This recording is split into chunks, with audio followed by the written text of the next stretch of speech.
첫 번째 경기 맨유 대 아스날 분석 시작해 보겠습니다. 맨유는 입스위치를 잡고 한숨을 돌렸다. 팰리스와 토트넘 등 순위 경쟁팀에 연패했고 에버튼 상대로도 승점 1점 추가에 그쳤는데 도르구의 퇴장 여파를 잘 극복했다. 그리고 주중 원정에서 난적 소시에다드 상대로 패하지 않으며 유로파 8강 진출에 유리한 입장이 됐다. 홈에서 승리하면 8강으로 올라가 우승을 노릴 수 있다. 단, 이선 공격수들이 부상으로 많이 빠진 상황이기에 선 굵은 축구를 구사하며 저크지와 회룬의 한 방을 기대해야 한다. 아스날은 주중 원정 경기에서 네덜란드의 강호인 호벤 상대로 7골을 폭발했다. 제수스와 마티넬리, 부카요, 사카와 하베르츠 등 팀의 주전급 공격수들이 모두 부상으로 빠진 상황이 길어지며 고전 중이었는데 팀버의 선제골을 시작으로 은화네리와 메리노, 웨데고르 등 6명의 선수가 골을 터뜨렸다. 리그에서는 다소 주춤하고 있지만 분위기 전환을 위한 확실한 결과를 냈다. 접전을 본다. 아스날에 비해 맨유의 휴식일이 짧았던 건 사실이다. 또 측면 수비수인 도르구의 결장도 감안해야 한다. 그러나 우가르테의 중원 경기력이 살아났기에 웨데고르와 라이스가 나설 아스날 상대로 경기 주도권을 쉽게 주지 않을 것이다.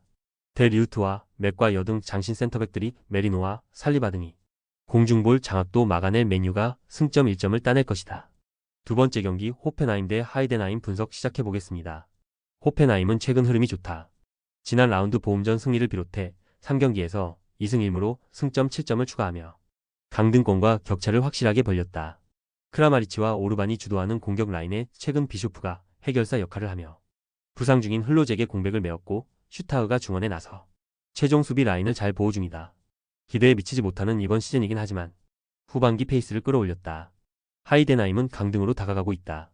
지난 시즌 좋은 성적을 내며 컨퍼런스 리그 출전권을 따냈고 24강 플레이오프까지 진출했었는데 강등을 걱정해야 하는 상황이다. 지난 라운드에서는 홈의 이점을 살리지 못하며 글라드바흐에 완패했고 무승 기간이 길어지고 있다. 호펜하임의 승리를 본다.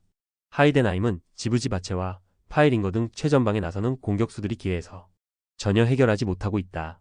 게다가 이 경기는 그들이 고전하는 원정이기도 하다. 공수 밸런스가 나아지며 경기력을 확실하게 끌어올린 최근이고 크라마리치와 비쇼프가 문전 침투로 해결할 호펜하임이 승리하고 최근의 좋은 분위기를 이어갈 것이다. 세 번째 경기 엠폴리 대 AS 로마 분석 시작해 보겠습니다. 엠폴리는 유벤투스전을 시작으로 한 최근 5경기에서 승점 1점 추가에 그치며 강등권으로 추락했다. 시즌 초반 7라운드까지 리그 선두권에 위치해 있었는데 이제 잔류를 걱정해야 하는 상황이다. 그나마 제노와 원정에서 그라시의 골이 터지며 승점 1점을 따내고 연패를 끊어내긴 했지만 떨어진 경기력이 올라올 생각을 하지 않고 있다. 로마가 주중 일정으로 지쳐있을 것이기에 이번 홈 경기에서는 활동량을 앞세워 나설 것이다. 로마는 리그 4연승에 성공하며 챔스권 순위 팀들을 맹추격 중이다.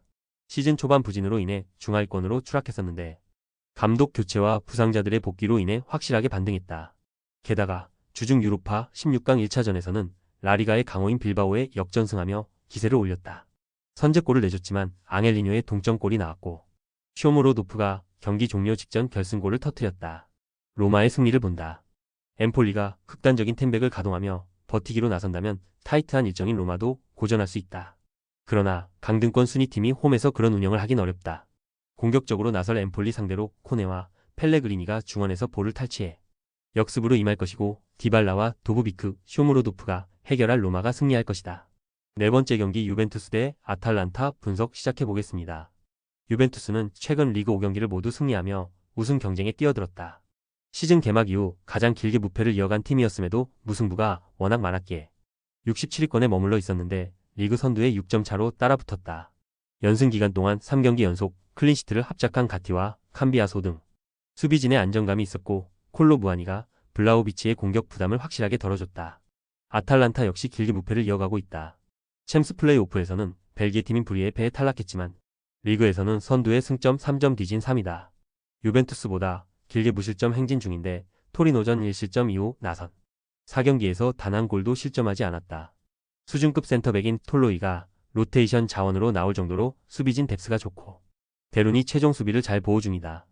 접전을 본다. 연승을 이어가는 유벤투스의 최근 흐름이 대단한 건 사실이다. 또 이 경기는 그들의 홈이기도 하다. 그러나 중원에 나설 데룬과 에데르송, 파살리치 등이 공격 전개보다는 수비 보호에 집중할 것이고 짐시티와 포시 등이 콜로 무아니의 문전 침투를 저지할 아탈란타 상대로 승점 1점에 만족해야 할 것이다. 다섯 번째 경기 빌바오 대 마요르카 분석 시작해 보겠습니다. 빌바오는 지난 라운드에서 경기를 잘했지만 리그 2위인 아틀레티코에 패했다. 알바레즈와 비비안, 유리 베르치체로 이어지는 강력한 수비진이 상대의 공세를 잘 저지했지만 한 골차를 극복하지 못했다. 또 주중 유로파 원정에서는 윌리엄스의 선제골을 지키지 못하며 로마에 패했다. 리그 4위 안에 들며 다음 시즌 챔스 출전을 노리고 있고 유로파에서 이번 시즌 우승을 노리는데 반등이 필요하다.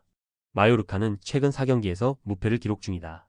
후반기 시작 이후 다소 부진한 상황이 이어졌는데 라스팔마스를 잡았고 세비야 원정에서도 승점 추가에 성공했다. 라일로와 마페오, 마르틴 발렌트 등 최종 수비가 안정감을 찾았고 마스카렐의 중원 수비 라인 보호도 확실하다. 빌바오의 승리를 본다. 마요르카가 확실하게 라인을 내린 수비적 운영으로 빌바오를 상대할 것이다. 발렌트와 마페오 등 수비의 중심을 잡아줄 선수들도 있다. 그러나 홈의 이점을 살리며 잘하는 홈 경기에 나설 것이고 윌리엄스 형제와 베렌게르, 구루제타가 침투로 기회를 살릴 빌바오가 승점 3점을 가져갈 것이다. 여섯 번째 경기 레알 베티스 대 라스팔마스 분석 시작해보겠습니다. 베티스는 지난 라운드에서 레알을 잡고 연승을 이어갔다. 소시에다드와 헤타페, 레알 마드리드 등 쉽지 않은 상대를 연속으로 만났는데 전승했다. 바캄부와 아빌라, 에르난데스 등 공격진이 최근 기회를 잘 마무리했고 이스코의 공격 작업이 위력적이었다.